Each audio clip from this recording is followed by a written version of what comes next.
स्वागत है आप सभी का फिर से मेरी इस क्लास में। पिछला क्लास में हम लोग अभी पास्ट टेंस में चल रहे हैं। पिछला क्लास में हम लोग पढ़े थे सिंपल पास्ट टेंस के बारे में, जो पास्ट टेंस का पहला टेंस था। आज हम लोग पास्ट टेंस के दूसरे टेंस में आ रहे हैं और वो दूसरा टेंस हमारा है पास्ट कंटीन्यूअस टेंस, और इसको हम लोग नंबर दे रहे हैं 6। ये 6 नंबर का टेंस हो गया।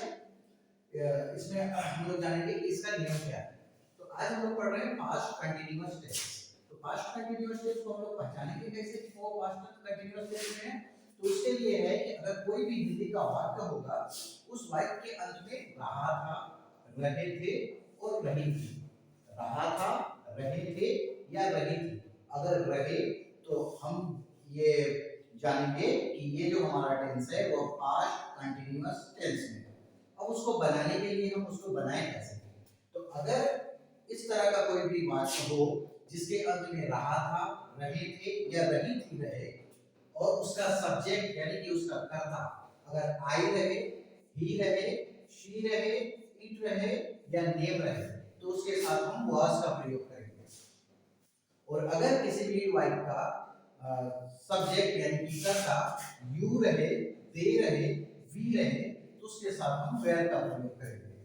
तो इस तरह से हम आते हैं और जो सेंटेंस है उसको चार भागों में बांटते हैं। पहला हमारा सेंटेंस है अफर्मेटिव। इसको हम जानेंगे कि अफर्मेटिव सेंटेंस को हम कैसे बनाएं। तो अफर्मेटिव सेंटेंस बनाने के लिए इसका एक स्ट्रक्चर है, और ये हमारा स्ट्रक्चर है सब्जेक्ट प्लस वाज या where plus verb four plus object.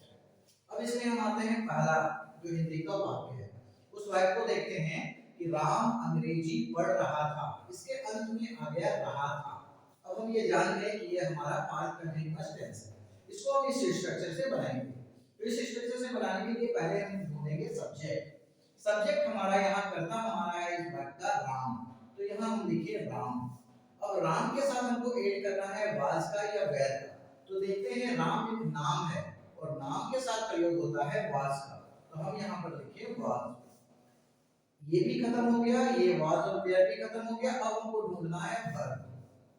अब यहाँ हम देख रहे हैं वर्ब है हमारा पढ़ना, तो पढ़ना का हमको लिखना है वर्ब फोर। तो पढ़ना का वर्ब फोर हो जाएगा रीडिंग। हम यहाँ पर लिख दिए रीडिंग। ये वर्ब भी हमारा खत्म हो गया। अब हम आते हैं ऑब्जेक्ट में। ऑब्जेक्ट हमारा बच रहा है अंग्रेजी, तो अंग्रेजी का यहाँ हम लिख दिए इंग्लिश। तो इस तरह से हमारा हिंदी का वाक्य था राम अंग्रेजी पढ़ रहा था। इसका इंग्लिश ट्रांसलेट हो गया राम वाज रीडिंग इंग्लिश। इस तरह से फिर दूसरे सेंटेंस में आते हैं। दूसरा हमारा सेंटेंस है कमला एक पत्र लिख रही थी। कमला एक पत्र लिख रही थी। फिर हम आगे यहाँ सब्जेक्ट ढूंढेंगे। सब्जेक्ट हमारा इसमें है कमला, तो यहाँ हम पहले लिखेंगे कमला। कमला के बाद हमको वाज या वेयर लिखना है, तो कमला एक नाम है और नाम के साथ वाज होगा, तो यहाँ हम लिख दिए वाज। अब हमारा सब्जेक्ट भी मिल गया, वाज और वेयर भी मिल गया। अब हम आते हैं वर्ब में। वर्ब हमारा है लिखना। लिखना का होता है राइट, और राइट का वर्ब फॉर्म हो जाता है राइटिंग। हम यहाँ पर लिख दिए राइटिंग। अब इसके बाद हमको ढूंढना है ऑब्जेक्ट। ऑब्जेक्ट हमारा है एक पत्र, तो एक पत्र तो यहाँ हम लिख दिए अ लेटर। तो इस तरह से हमारा हिंदी का वाक्य था कमला एक पत्र लिख रही थी। उसका इंग्लिश ट्रांसलेट हो गया कमला वाज राइटिंग अ लेटर। तो इस तरह से हम लोग अफर्मेटिव वाक्य जाने।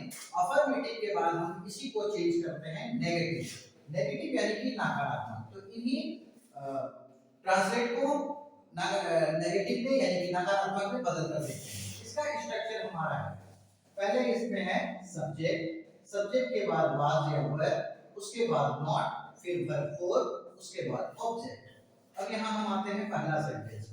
पहला हमारा सेंटेंस है राम अंग्रेजी नहीं पढ़ रहा था।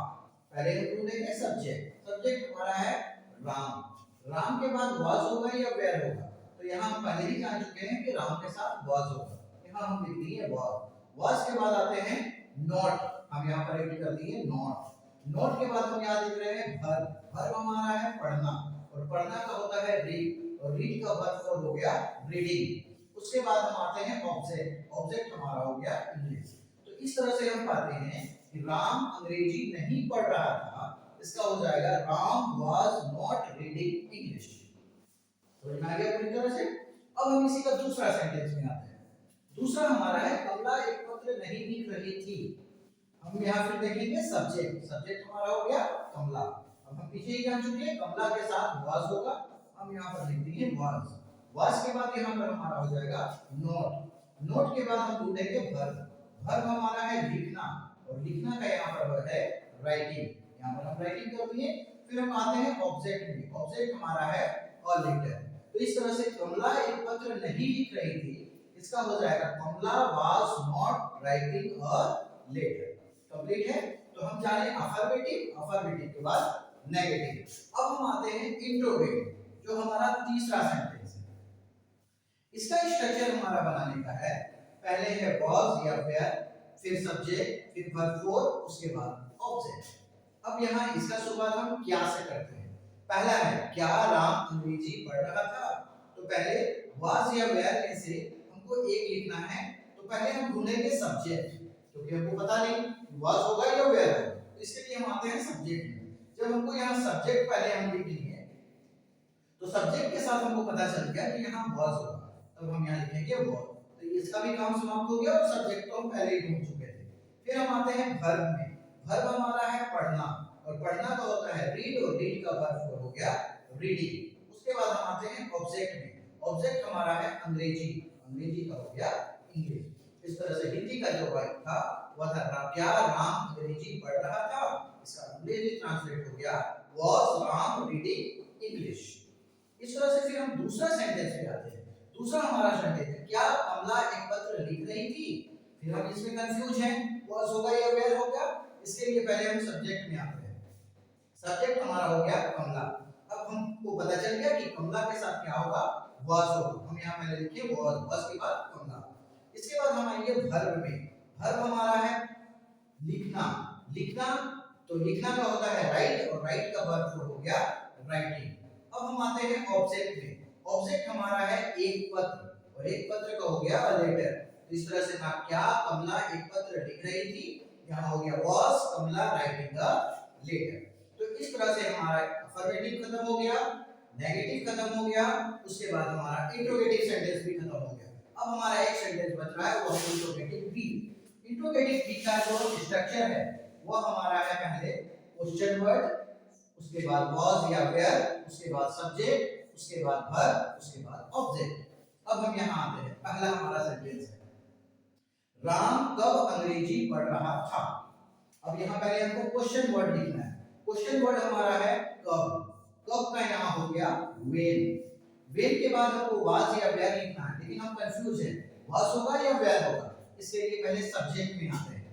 ये क्वेश्चन वर्ड हो गया, पहले हम सब्जेक्ट में आते हैं। सब्जेक्ट हमारा हो गया राम। अब राम जब सब्जेक्ट हमको मिल गया, तब राम सब्जेक्ट मिलने से पता चल गया कि वाज होगा, तो हम यहाँ पर लिख दिए वाज। इसका भी काम खत्म हो गया। अब हम आते हैं यहाँ वर्ब में। वर्ब हमारा है पढ़ना, और पढ़ना का होता है रीड, और रीड का वर्ब हो गया रीडिंग। फिर हम आते हैं ऑब्जेक्ट में। ऑब्जेक्ट हमारा है अंग्रेजी, अंग्रेजी का यहाँ हो गया इंग्लिश। तो इस तरह से हम पाए राम कब अंग्रेजी पढ़ रहा था, इसका ट्रांसलेट हो गया When was Ram reading English. अब हम आते हैं दूसरा सेंटेंस। दूसरा हमारा सेंटेंस है कमला क्यों एक पत्र लिख रही थी। इसमें फिर हम आएंगे पहले क्वेश्चन वर्ड। क्वेश्चन वर्ड है यहाँ हमारा है क्यों, क्यों का हो गया यहाँ व्हाई। व्हाई के बाद हमको ऐड करना है वाज या वेयर। फिर हम कंफ्यूज है कि वाज होगा या वेयर होगा। इसके लिए पहले हम आते हैं सब्जेक्ट में। सब्जेक्ट हमारा हो गया कमला। जब हमको सब्जेक्ट मिल गया, तो सब्जेक्ट के अनुसार हमको पता चल गया कि कमला के साथ क्या होगा, वाज होगा। हम यहाँ पर लिखे वाज। वाज के बाद हमारा क्वेश्चन वर्ड भी हो गया, वाज या वेयर भी हो गया, सब्जेक्ट भी हो गया। अब हम लेंगे वर्ब। वर्ब हमारा है लिखना, और लिखना का होता है राइट, और राइट का वर्ब हो गया राइटिंग। उसके बाद हम ढूंढेंगे ऑब्जेक्ट। ऑब्जेक्ट हमारा है एक पत्र, एक पत्र का हो गया लेटर। तो इस तरह से हम पाए कमला क्यों एक पत्र लिख रही थी, Why was Kamala writing a letter. तो इस तरह से हमारा ये जो टेंस था पास्ट कंटीन्यूअस टेंस, यह खत्म हो गया, जिसको हम चार सेंटेंस में बनाए, affirmative sentence, negative sentence, interrogative a sentence और इंट्रोगेटिव बी सेंटेंस। हम बार-बार एक ही ट्रांसलेट को दोहराएं, एक ही हिंदी के वाक्य को हम दोहराएं, ताकि हमको अच्छी तरह से समझ में आ जाए कि ये जो स्ट्रक्चर के हिसाब से कैसे ये बदलाव हो रहा है। और इस तरह से अगर बार बार प्रैक्टिस करेंगे, अभ्यास करेंगे, तो हम आसानी से ट्रांसलेट कर सकते हैं कोई भी हिंदी के वाक्य को जिसके अंत में रहा था, रहे थे या रही थी रहे।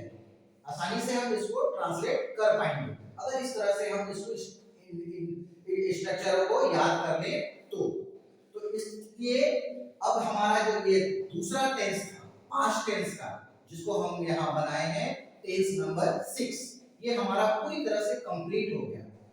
आई होप कि आप लोगों को समझ में आ रहा होगा। थोड़ा प्रयास करना है, अपने से कुछ ट्रांसलेट अपने से कर कर देखना है, सिर्फ यहाँ नहीं, यहाँ तो हम जो दो हम ट्रांसलेट इसको हम बार बार चेंज किए चारों सेंटेंस में, लेकिन आपको कुछ और भी एक्स्ट्रा हिंदी के वाक्यों को ट्रांसलेट कर कर देखना है जिसके अंत में रहा था, रहे थे, रही थी रहे, और फिर उसको बनाने की कोशिश करना है। और आई होप कि आपको आसानी से उन सारे सेंटेंसों को बना पाओगे अगर इन स्ट्रक्चरों का सही से उपयोग करें तो। अब हम लोग इसका तीसरा टेंस यानी कि पास्ट टेंस का तीसरा टेंस जो है पास्ट परफेक्ट टेंस, उस टेंस को हम लोग अगली क्लास में जानेंगे कि पास्ट परफेक्ट टेंस को हम कैसे बनाएंगे। तो पास्ट कंटीन्यूअस टेंस तक इसको बार-बार अभ्यास करना है और याद करने की भी कोशिश करना है कि हम उस टेंस को पहचानें कैसे और कौन सा स्ट्रक्चर का हम उसमें प्रयोग करें और आसानी से हम ट्रांसलेट कर पाए। तो अगली क्लास में हम लोग फिर मिलते हैं पास्ट परफेक्ट टेंस के साथ।